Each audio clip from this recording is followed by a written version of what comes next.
Allahumma sholli ala Muhammad. Syaratnya 5 ya. Yang pertama harus pada 2 suci, 3 kering, 4 5 tidak terhormat. Kalau di sini cuma 1 tok, syaratnya harus suci. Paham nih? Itu kalau ngaji dengan berguru ya.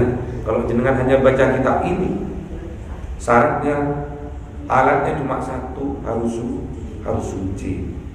Nggak tahu kayak apa itu suci itu, padat apa nggak tahu, basah nggak tahu gitu, nggak tahu. Terus bisa menyerap juga nggak tahu. Pakai plastik, pakai botol padat, botol kan padat, tapi nggak bisa menyerap.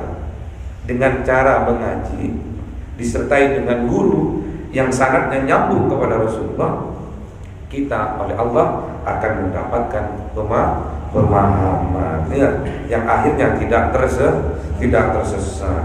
Tuh katanya Ustadz, yang penting katanya kitab yang penting syaratnya alatnya harus suci toh. Pakai botol ya, oke. Pakai duit, oke. Pakai roti tawar, oke. Itu namanya tersesat. Paham nih? Harus pakai guru. Paham? Paham sekarang atau paham mulai dulu nih?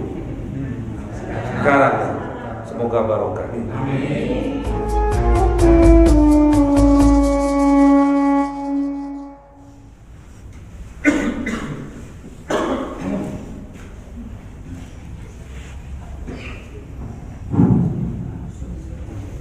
Assalamualaikum warahmatullahi wabarakatuh. Waalaikumsalam warahmatullahi wabarakatuh. Alhamdulillahirabbil alamin wassalatu wassalamu ala asyrofil anbiya'i wal mursalin sayyidina wa maulana Muhammadin wa ala alihi wa sahbihi ajma'in. Raditu billahi rabban wa bil islami dinan wa bi Muhammadin nabiyyan wa rasulan. Rabbi zidni ilma warzuqni fahma. Qala al-mu'allif rahimahullahu ta'ala wa nafa'ana bihi wa bi'ulumihi fid dharain. Amin. Alhamdulillah, pada malam ini kita bisa berjumpa kembali dalam kajian kitab Safinatun Najah.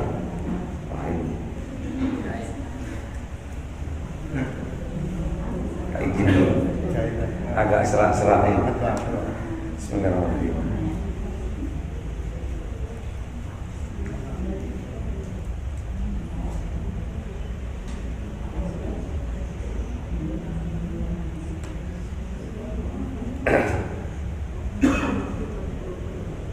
Alhamdulillah, kita sudah masuk pada bab apa?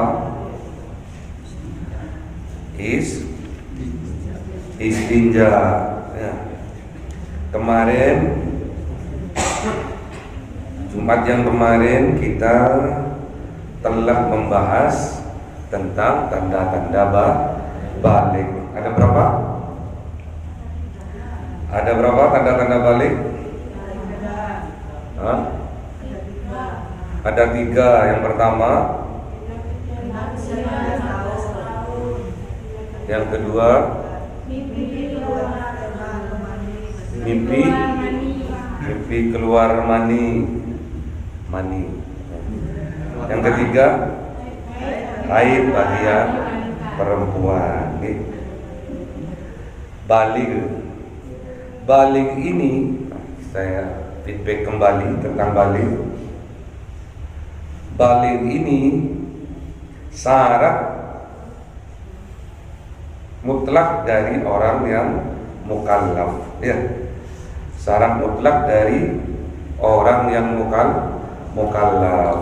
Orang mukallaf itu adalah orang yang terbebani oleh memenuhi sholat, puasa, zakat, ya. Pokoknya terbebani kewajiban, ya. Itu namanya orang mukallaf. Di antaranya syaratnya adalah baligh. Gitu. Jadi kalau jenengan melihat ada orang sudah umurnya sudah 30, umurnya sudah 40, namun enggak mengerjakan sholat, jangan buru-buru untuk dihukumi, ya, dosa. Udah umurnya 30, 40, udah umur 50 kok, udah punya anak kok, udah punya cucu kok enggak sholat, ya. Jangan terburu-buru menghukumi orang itu berdosa, gitu. Karena syaratnya mukallaf itu ada 5, ya. Syaratnya mukallaf itu ada 5. Yang pertama, sehat akalnya. Yang kedua, baligh, ya. Yang ketiga, bulughud dakwah, sampailah dakwah kepadanya. Yang keempat, salamatul awal, itu selamat atau sehat pandangannya dan pendengarannya. Yang kelima adalah seorang muslim, ya. Walaupun akalnya sehat, walaupun sudah termasuk baligh, umurnya sudah cukup, dakwahnya sudah sampai, sehat matanya, sehat kupingnya, namun kalau bukan orang Islam, bukan dihukumi mukallaf. Iya dong. Orang kafir, orang non muslim tidak ada kewajiban untuk sholat, tidak ada kewajiban untuk puasa. Jadi syaratnya ada berapa?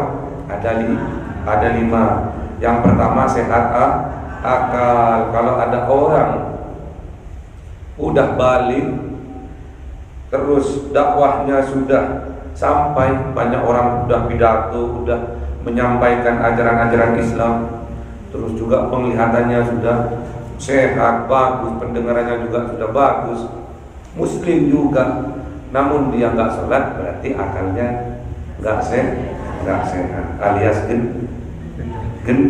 Ya. Jadi jangan sampai orang itu fasik, nggak boleh, ya. Udah tahu syariatnya Allah, bagi orang mukallaf harus sholat, ya dong. Baligh sudah umur 50, ya dong.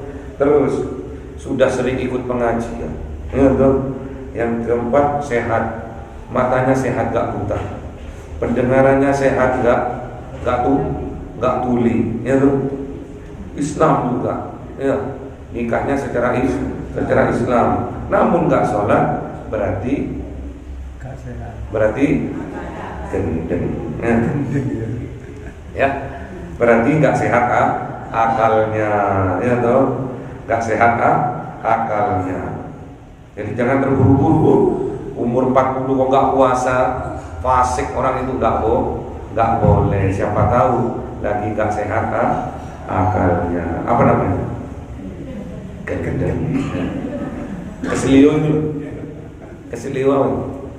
Kebanyakan wiridan tanpa guru, kayak orang wali, moro-moro gak sholat, wiridan tok itu, pingin cepet sugih tapi gak kerja, wiridan, baca ya rozak, akhirnya keseliu. Miring, ya, miring. Makanya cari guru yang sanadnya nyambung kepada Rasulullah, ya. Nyari guru yang sanad keilmuannya nyambung kepada Rasulullah, ya. Bukan cuma sekedar bisa baca di kitab, ya. Kalau nggak paham bisa gendam. Hati-hati. Banyak orang sekarang stres berat alias gendeng gara-gara gurunya nggak nyambung dengan Rasulullah. Suka muring-muring, itu gurunya suka muring-muring, berarti gurunya itu jelas sudah tidak nyambung kepada Rasulullah. Kalau gurunya suka muring-muring, dikit-dikit muring-muring, misu-misu, tandanya sanad keilmuannya tidak nyambung kepada Rasulullah. Karena Rasulullah orangnya sabar. Rasulullah sabar atau pemarah? Sabar. Ya. Rasulullah sugih atau miskin? Sugih.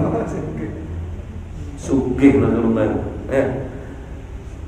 Maharnya aja 25 onta. Maharnya 25 onta. Satu onta sekarang itu harganya ada yang 150 juta. 150 juta kali 20 berapa? Tiga berapa? Hah? 150 juta kali 10 berapa? 1,5. Kalau kali 20 3 M itu. Kalau 25 sekitar 3 M setengah. Itu mahar dari ontanya saja, bukan dari mas kawinnya. Gitu. Berarti Rasulullah tak kalah meminang Siti Khadijah, seorang pengusaha yang sugih. Makanya bagi pemuda-pemudi yang umurnya masih muda, umur berapa mas? 16 umur. Nanti niatin, aku nanti kalau nikah besok maharnya 3 M. Jos. Ya. Sekarang ulamar engkau dengan bismillah atau cari yang gratis santai 100.000.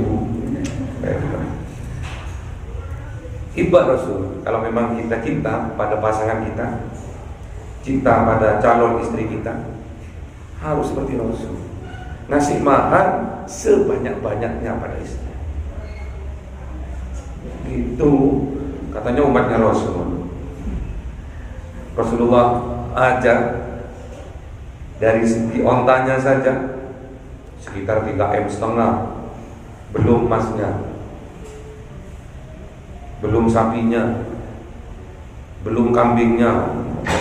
Kalau begitu ya harus ikut Rasulullah ya, ngasih mahar sebanyak-banyaknya kepada calon istri kita. Deal. Saya doakan anaknya jenengan, khususnya yang cowok ya, bisa ngasih mahar kepada calon istrinya besok minimal 1 M. Jenengan yang punya anak cewek, semoga besok yang melamar pas kawinnya juga 1 M. Seneng apa orang? Seneng. Nemen pol. Katanya yang punya anak cowok, sakno anak goreng 1 M nih. Ya, kalau anak cewek calonnya bawa 1 M. Ini Pak Upinang anaknya jenengan 1 M. Senang ya. Membuat senang, membuat bahagia calon mertua, sama halnya membuat bahagia orang tua ya. Kalau bisa membuat orang tua kita senang, bahagia, ridho, berarti Allah juga ridho ya. Kalau Allah sudah ridho kepada kita, apapun yang menjadi hajat kita pasti dengan mudah dapat kita capai.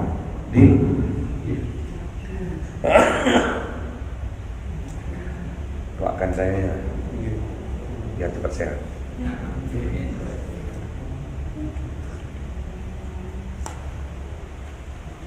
Saya ini kesini tuh ngejar barokah. mulang. Dengan barokah mulang itu siapa tahu apa ini serak-serak basah cepat disembuhkan oleh Allah. Udah di mukallaf ada 5 syaratnya. Yang pertama sehat akalnya alias tidak gendeng. Yang kedua balik cukup umur. Yang ketiga sampai ada dakwah kepadanya. Yang keempat sehat mata dan pendengarannya. Yang kelima muslim. Dilihat gampang ya syaratnya mukallaf itu. Jadi jenengan nggak boleh syukur-syukur menghukumi orang lain berbuat fasik. Fasik itu adalah melanggar syariatnya Allah ya. Nggak sholat,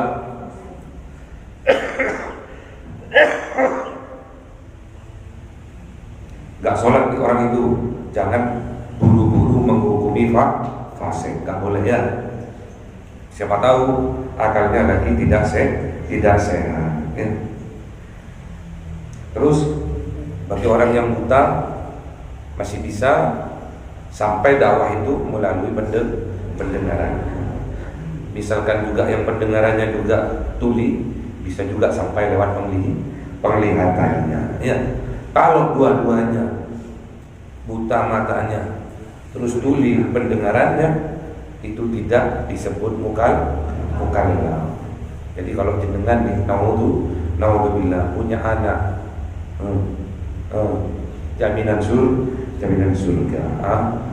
Jadi ada orang datang ke rumah itu, anaknya itu utang matanya, kena buli di satu konconnya, pecah retinanya, ditaruh di rumah.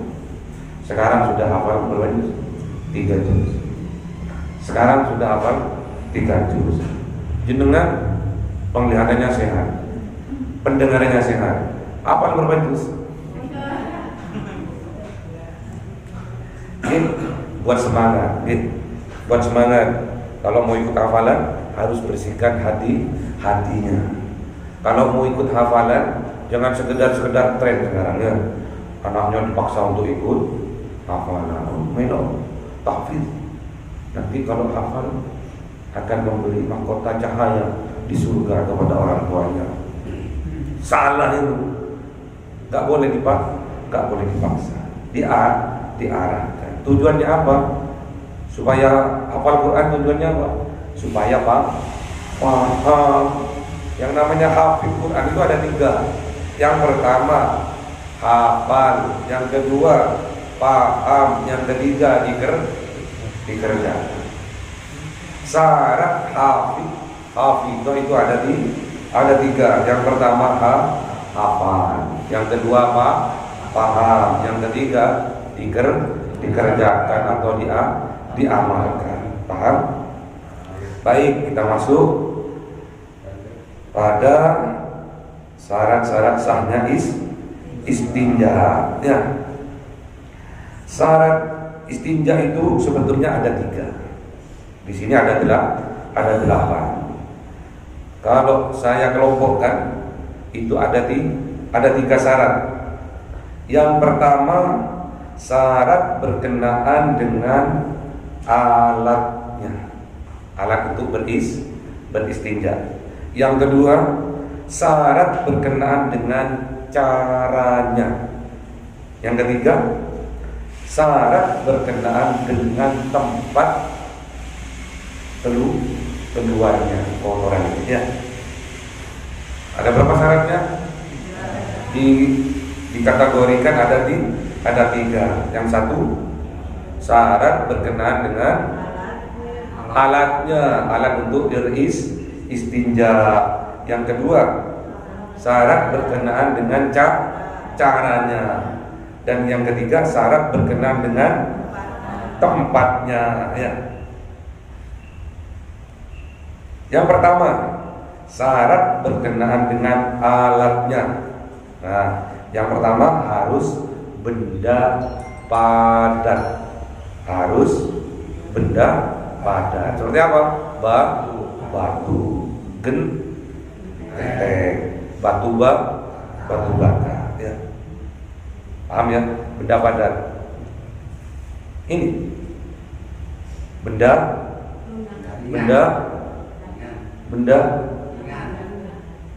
lunak, cair, termasuk benda padat. Untung belum soal ini. Kalau enggak kan sudah dapat. Nah, tisu termasuk. Nah, makanya bapak-bapak, ibu-ibu, kalau berpergian jarak jauh, apalagi naik pesawat, jangan lupa di tasnya harus ada tisu. Tisu itu ada dua, ada tisu kering, ada tisu basah. Namun yang diperbolehkan adalah tisu kering saja. Yang pertama syaratnya alatnya harus padat, ya, seperti batu, genteng, batu bata, termasuk dil. Jadi jangan masa zaman udah modern cari batu bata di tisu. Oke, dil. Yang kedua, alatnya itu harus suci. Nah, tahu celetongnya sapi? Kok tahu? Kalau sudah kering kan mirip batu, itu. Tapi sayangnya itu najis, berarti tidak termasuk. Ya. Harus suci, seperti tisu ini suci. Yang ketiga harus kering, ya. Harus kering. Kalau jenengan lihat batu bata itu, batu bata merah itu, kalau panas kerontang terus dikasih airnya diserap. Yang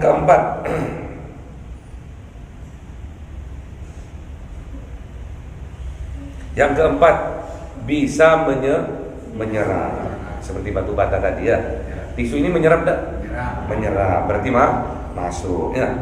Padat, suci, kering, menyerap. Yang kelima, tidak terhormat. Ada berapa? Ada 5. Yang kelima, tidak terhormat. Ada padat, ada suci, kering, bisa menyerap, tapi terhormat. Contohnya apa?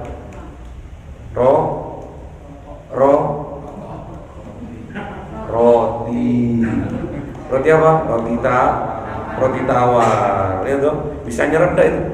Bisa itu suci, padat, itu kering, tapi sayangnya terhormat. Biasanya untuk masak dibuat untuk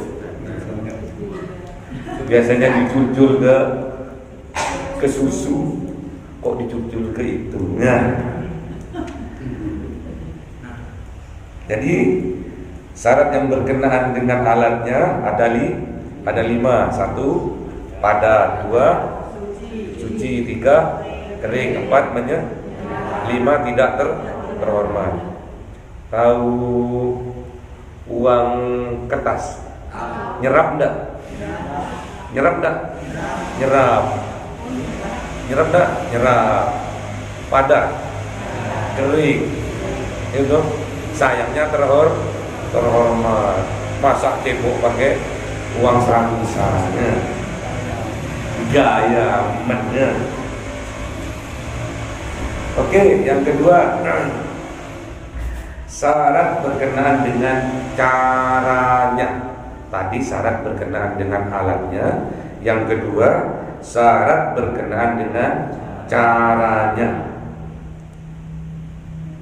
yaitu harus 3 potong batu. Nah, jadi kalau sekarang ini contohnya batu, itu kan zamannya Rasulullah. Ya, dulu nggak ada tisu. Sekarang sudah modern.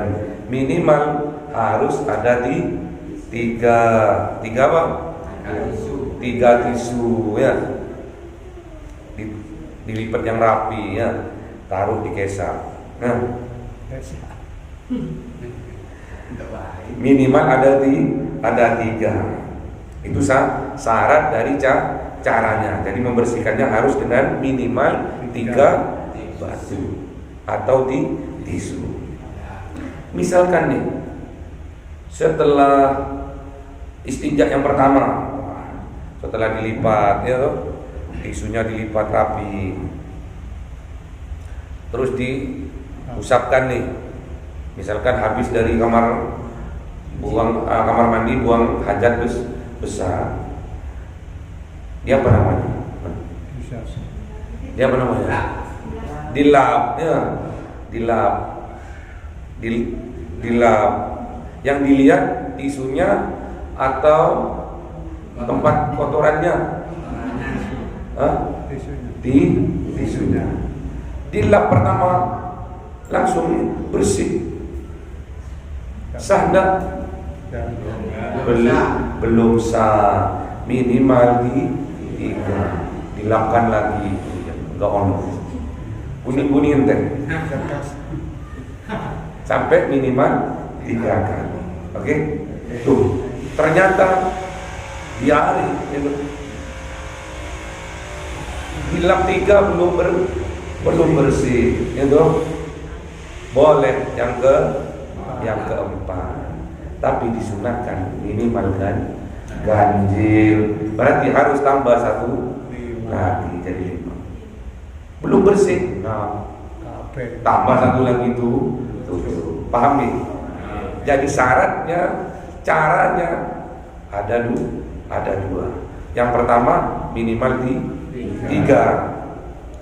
Yang kedua harus sampai bersih.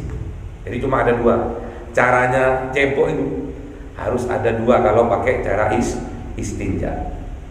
Harus dengan minimal 3.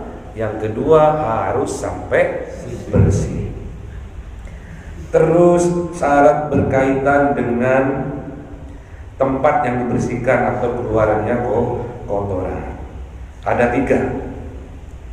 Yang pertama, sebelum kotoran itu mengering, jadi harus bersegera untuk dibersihkan. Yang kedua, masih di tempatnya. Apa itu? Masih di tempatnya itu. Masih di sekitar lubang itu. Masih belum jenengan habis mengeluarkan hajat, melayu, kepet semua sampai pahanya, ya. Itu sudah nggak bisa. Masih berada di tempatnya atau di sekitarnya, ya. Terus yang ketiga, belum kemasukan sesuatu, ya, belum kemasukan sesuatu. Contohnya apa? Sebelum dilap dikasih bedak dulu. Dikasih bedak dulu, nggak boleh. Atau dikasih teh dulu. Atau disemprot dulu biar harum. Nggak boleh. Jadi cuma ada 3 syarat dari tempat disucikannya atau keluarnya hadas besar atau kecil itu. Syaratnya ada 3. Yang pertama, sebelum kering.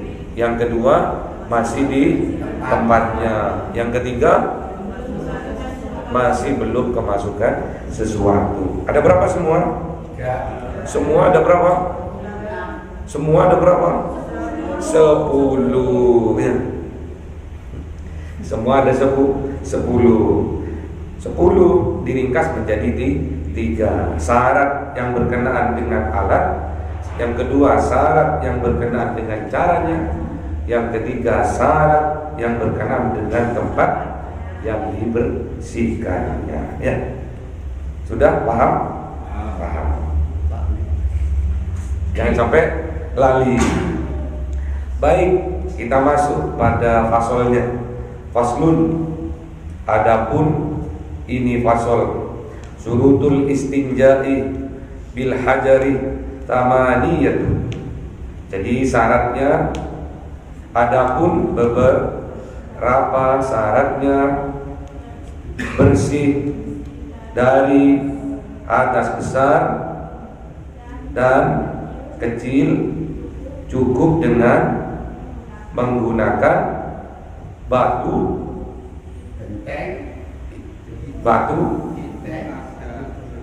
itu ada 8. Padahal yang jenengan tadi hafalkan sudah ada 10. Kok bisa? Ada keterangan tambahan. Itulah kenapa jenengan jangan langsung belajar pada kitabnya. Harus ada gurunya, harus ada ustadznya, harus ada kiainya, biar nggak tersesat, ya, biar akalnya tetap sehat, ya. Ada 8. Yang pertama ayyakuna bitalatatin ahjarin. Yang pertama, 1, hendaklah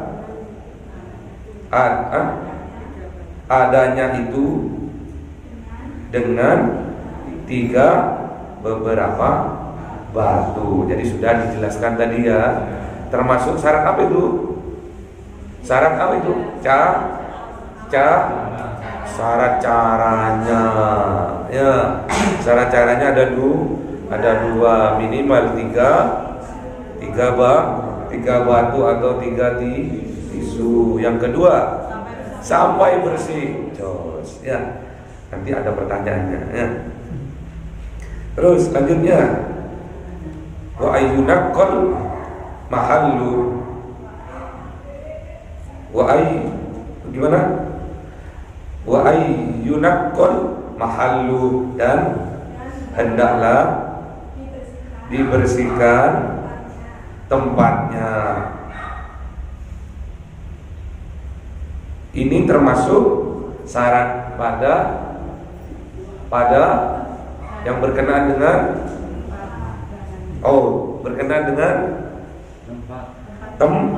tempatnya. Yang keberapa? Yang ke masa. Yang kedua, ya.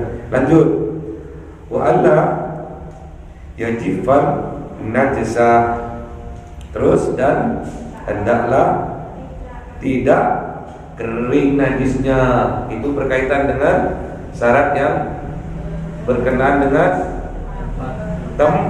tempatnya. Yang nomor 1, deal. Terus lanjutnya, wala yang takilu apa? Dan hendaklah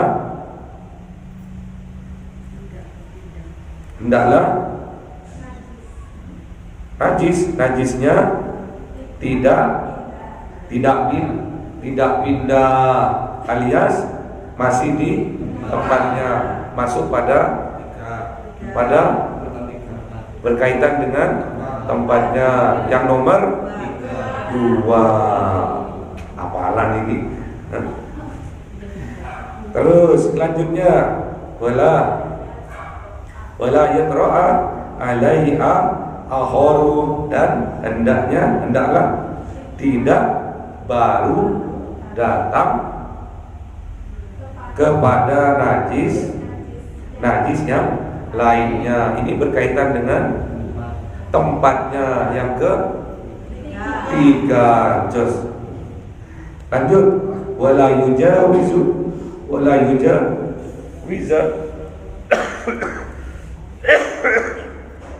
sofhatahu, dan hendaklah najisnya tidak melewati pantatnya orang. Jadi harus di tempatnya, termasuk syarat berkenaan dengan tempatnya. Yang nomor 2. Terus lanjut, wa khosafatahu, dan hendaklah khosafnya. Apa khosaf itu? Ada yang tahu khosaf? Nah, saya kasih.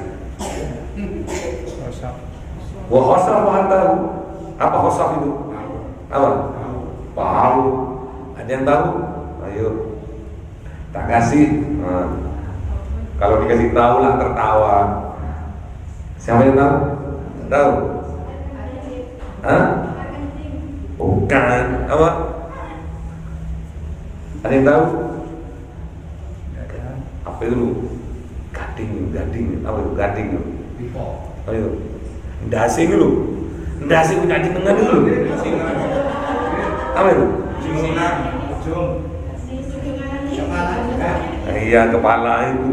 Itu namanya osfa. Apa namanya? Osfa. Bagi laki-laki. Dasing dulu. Yang enggak ada rambut dulu.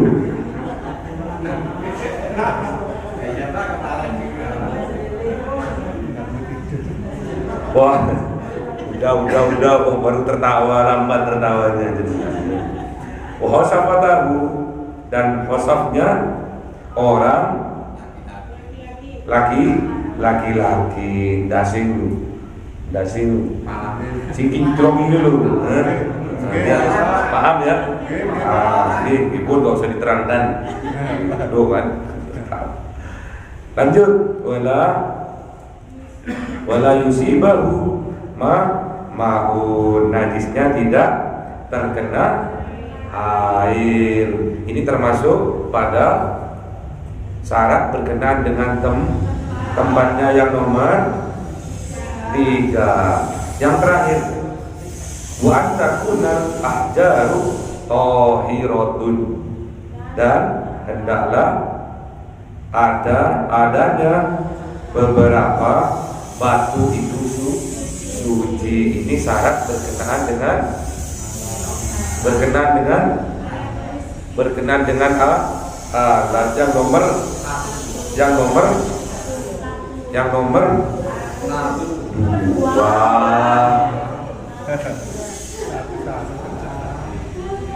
Gampang nih, gampang ya, gampang.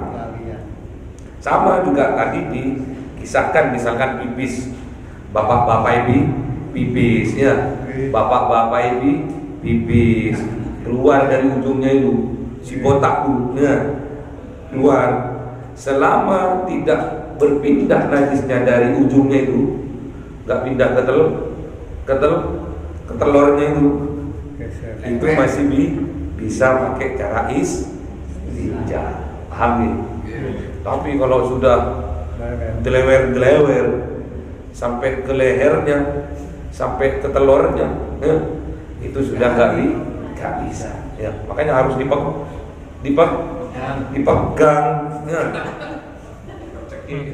Temen nanti, harus dipegang. Jangan didoakan, nggak boleh didoakan gini ya. Tapi dicikluk no, ya, ditekuk dulu. Jangan didongak dulu. Nanti kalau udah selesai pipisnya akan drewer. Itu sulit untuk pakai istinja, sudah nggak bisa. Juga perempuan ya, selama masih belum keluar dari kanan kirinya itu, ya itulah, kanan kirinya itu masih belum keluar sampai paha, itu masih bisa. Tapi kalau sudah berpindah tidak bisa. Syaratnya tidak boleh berpindah dari tempatnya ya. Sekitar itu sudah pindah ke paha nggak boleh. Makanya dipegang. Iso nggak dipegang? Saya kan nggak tahu. Kalau punya bapak iso dipegang Kalau perempuan nggak bisa. Mosok. Bisa. Nggak bisa. Enggak, saya setuju. Kalau nggak dipegang, itu bisa muter, gitu kan? Betul ya? Bunyi kan? Swing, gitu kan? Ngegas gitu kan ya? Ini belajar nih, jangan sampai kita merendahkan ilmu yang kita pelajari. Ilmu yang kita pelajari adalah kemuliaan dari Allah. Paham nggih? Selama najisnya tidak berpindah dari tempatnya kanan kiri itu, dari bibir itu masih bisa menggunakan istinja. Terus sudah apa lagi? Sudah apa? Jadi di sini syaratnya hanya 8. Namun yang Ustadz tadi sampaikan itu ada 10. Syarat alat saja cuma ada berapa di sini? Di sini di kitab Safinatun Najah ada berapa? Ada 1. Syaratnya cuma harus suci. Padahal tadi syaratnya 5. Ya, yang pertama harus padat, 2 suci, 3 kering, 4 5 tidak terhormat. Kalau di sini cuma 1 tok, syaratnya harus suci. Paham nih? Itu kalau ngaji dengan berguru. Ya, kalau jenengan hanya baca kitab ini, syaratnya alatnya cuma 1, harus suci. Nggak tahu kayak apa itu suci itu, padat apa nggak tahu, basah nggak tahu, gitu, nggak tahu. Terus bisa menyerap juga nggak tahu. Pakai plastik, pakai botol padat, botol kan padat, tapi nggak bisa menyerap. Dengan cara mengaji disertai dengan guru yang sanadnya nyambung kepada Rasulullah, kita oleh Allah akan mendapatkan pemahaman yang akhirnya tidak tersesat. Tuh katanya Ustadz, yang penting katanya kitab yang penting syaratnya alatnya harus suci toh. Pakai botol ya, oke. Pakai duit, oke. Pakai roti tawar, oke. Itu namanya tersesat. Paham nih? Harus pakai guru. Paham? Paham sekarang atau paham mulai dulu nih? Sekarang. Semoga barokah nih.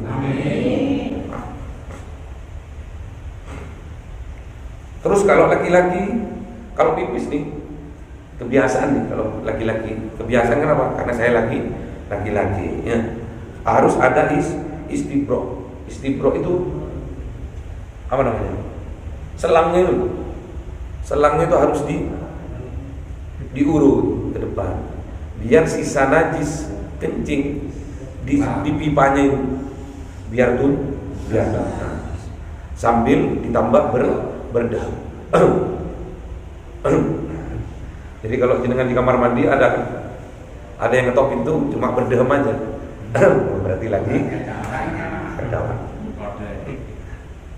Kalau perempuan di atasnya apa itu? Di atasnya apa itu? Di bawahnya perut, di bawahnya pusar, di atasnya bakpao, itu ditekan, ya, ditekan terus berdahan. Itu akan menuntaskan pipis yang di dalam. Paham ya? Nanti setiap ke kamar mandi berdahan, berarti ingat saya berarti bakal suruh berdahan. Itu untuk nekan supaya pipis biar tuntas. Deal ya. Kalau laki-laki selangnya diurut ya, diurut pelan-pelan ya, nggak boleh kenceng-kenceng ya. Nanti rusak sarafnya. Sambil berdahan. Kalau perempuan itu di atas kemaluan itu ditekan, terus sambil berdahan. tiga kali. Gitu ya.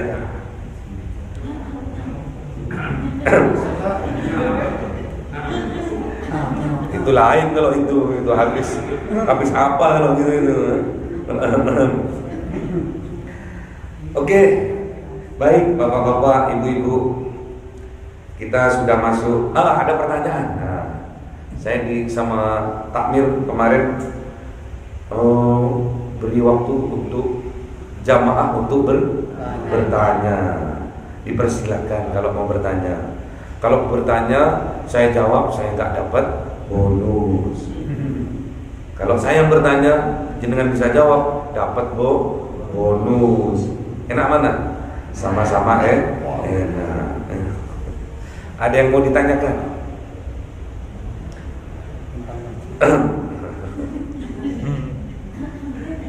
Loh, lain. Monggo, Ibu.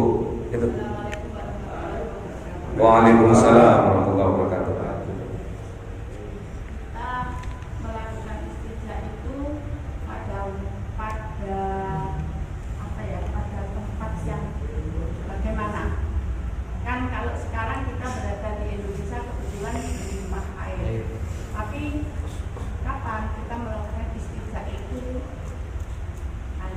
dilakukan? Kira-kira saat apa? Siap. Oke, sudah. Kapan kita melakukan istinja? Kapanpun. Banyak air, nggak ada air, boleh. Bukan waktu darurat, walaupun nggak darurat. Sampai mau ke kamar mandi, bawa 3-5 tisu, boleh. Males. Kalau di toilet umum, hati-hati perempuan, ibu-ibu, hati-hati kalau di toilet umum, banyak virus di toilet umum tuh. Hati-hati, jangan syukur-syukur cebok pakai kayu. Terus sebelum dibersihkan tempatnya itu, orang langsung duduk, khususnya ibu-ibu ya, karena sangat sensitif kalau dari alat vital perempuan. Banyak virus-virus lewat WC umum, hati-hati. WC-nya juga airnya, ya boleh kapan saja. Mau pakai tisu boleh kapan saja. Mau banyak air, nggak sama seperti tayam, nggak sama ya. Kapan saja. Wah, saya mau praktekkan ilmu baru nih dari Pak Ustadz, boleh, nggak apa-apa. Mulai besok laku keras tisu ya. Berarti yang punya tisu, yang jualan tisu harus berterima kasih pada saya ya. Jadi kemana saja, waktu kapan saja, dengan mau ziarah itu, biasanya kan berhenti kalau mau sholat nih di masjid-masjid dulu, boleh pakai tisu.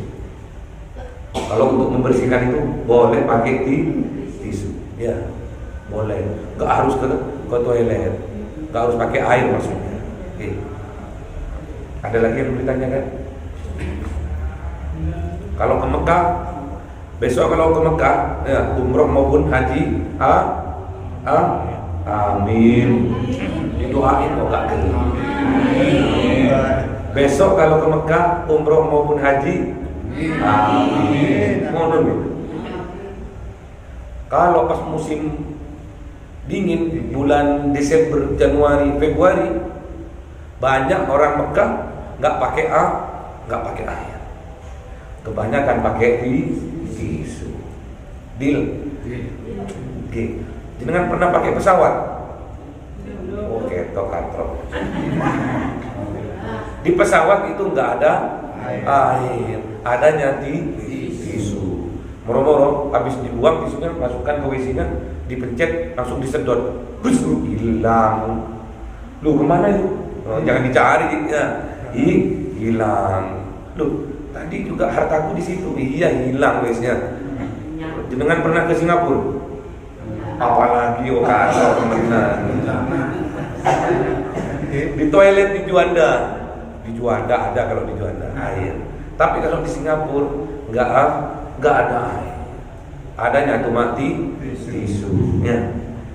Tapi jangan salah, syarat istinja harus pakai tisu kering. Kalau pakai tisu basah hanya memindahkan najis. Ya.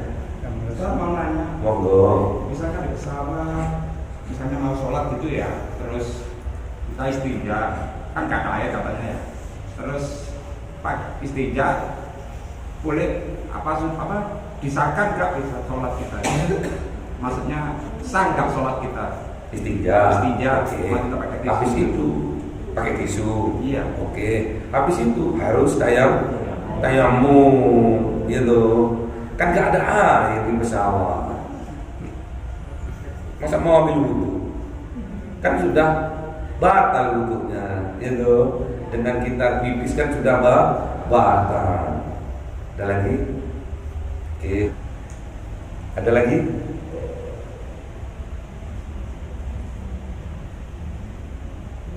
Ada lagi yang bertanya? Kalau nggak ada saya mau nanya. Iya. Boleh enggak beristinja dengan roti tawar? Tidak boleh. Oh, untuk makan lah. Sebutkan, acung tangan dulu, ditunjuk baru jawab. Tak boleh langsung jawab. Skornya dikurangi, bahkan tidak dikasih. Sebutkan syarat orang mukallaf. Mbaknya yang pakai kerudung hitam. Kerudung hitam. Oke. Satu, sehat akalnya. Satu, Sehat akalnya. sehat akalnya. Dua, balik katanya. Balik. Tiga, Sampainya dakwah. sampainya dakwah padanya. Selamat dari pandangan dan pendengarannya. Sehat. Sehat. Selamat terhawas namanya. Sehat pandangannya, Dan pendengarannya. pendengarannya. Lima, muslim. Ya.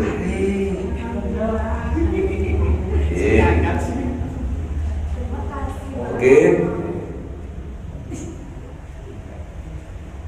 Istinja secara garis besar dibagi menjadi 3. Siapa yang bisa jawab? Ibu yang berkacamata. Alatnya, caranya, pada tempat keluarnya. Ini Pak. Oke. Ayo rebutan. Sebutkan yang berkaitan dengan syarat berkenaan dengan alatnya. Oh ibu itu. Ada 5. Satu. Yang pertama harus dengan batu, tisu, Harus. Ini. Satu. tisu atau beleng. Satu harus. Ini. Ini. Satu apa? Padat. Ada.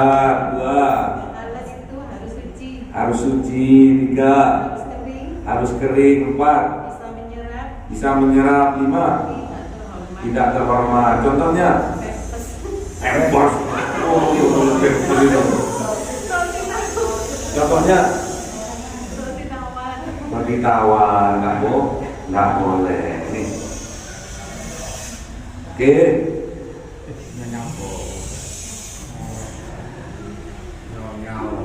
Istibroh untuk laki-laki dengan cara istibroh untuk laki-laki dengan cara mengurut. Apanya yang diurut? Alat apanya? Apanya? Selangnya. Biar tuntas. Oke. Diurut sambil apa dong? Sambil dalam. Oke. Gampang kok. Luki guys. Syarat istinja berkenaan dengan tempatnya. Oke. Mas NU. Bertempat dengan najis sebelum kering. Sebelum kering. 1, 2. Belum pindah dari tempat Belum keluarnya. pindah dari tempat keluarnya. 3. Tidak dicampur oleh najis lain atau Tidak kemasukan sesuatu. Oke. Ini. Barakallahu fiik. Siap. Terus. Rebutan ini gampang ini. Istibroh bagi perempuan. Oh itu ibu itu tengah-tengah ibu-ibu. Ayo monggo Bu. Tengah-tengah. Di atas kemaluan sambil berdahulu. Gimana? Menekan di atas kemaluan perempuan sambil Berdahulu gimana? Oh.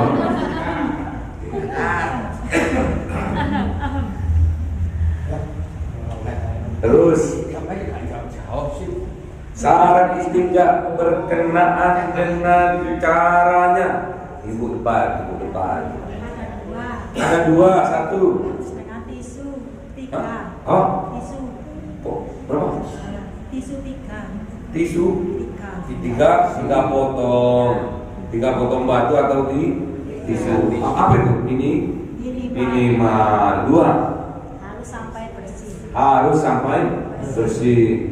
Kalau 3 kali belum bersih, Harus tambah lagi. tambah lagi 1. Nah, kalau sudah keempat bersih, Belum 5. kenapa kok harus 5? Karena masih kotor. Udah bersih 4 kok. 4 sudah bersih. Harus ganjil. Gak usah takut. Tetap dikasih ya. Terima kasih Ustaz. Sudah habis. Sudah habis ya? Sudah habis. Wudhu wudu istitatun Jumat depan. Semoga apa yang kita pelajari malam hari ini dijadikan oleh Allah menjadi ilmu yang barokah, menjadi ilmu yang bermanfaat, menjadi wasilah kita selamat dunia sampai akhirat. Al-Fatihah. A'udzubillahi minasyaitonir rajim. Bismillahirrahmanirrahim. Alhamdulillahirabbil alamin arrahmanir rahim maliki yaumiddin. Iyyaka na'budu wa iyyaka nasta'in ihdinas siratal mustaqim. Siratal ladzina an'amta 'alaihim ghairil maghdubi 'alaihim waladdallin. Amin. Kita tutup dengan doa kafaratul majlis. Subhanallahumma wa bihamdika asyhadu an la ilaha illa anta astaghfiruka wa atubu ilaik. Assalamualaikum warahmatullahi wabarakatuh. Cahaya 1000 bulan yang dimasukkan oleh malaikat ke dalam hati seorang hamba pilihan atas perintah Tuhannya, memancar dengan dahsyat penuh cinta, menembus relung-relung jiwa yang gelap penuh nista, berubah menjadi terang penuh kasih sayang. Itulah Lailatul Qadar. Sallallahu alaihi wasallam.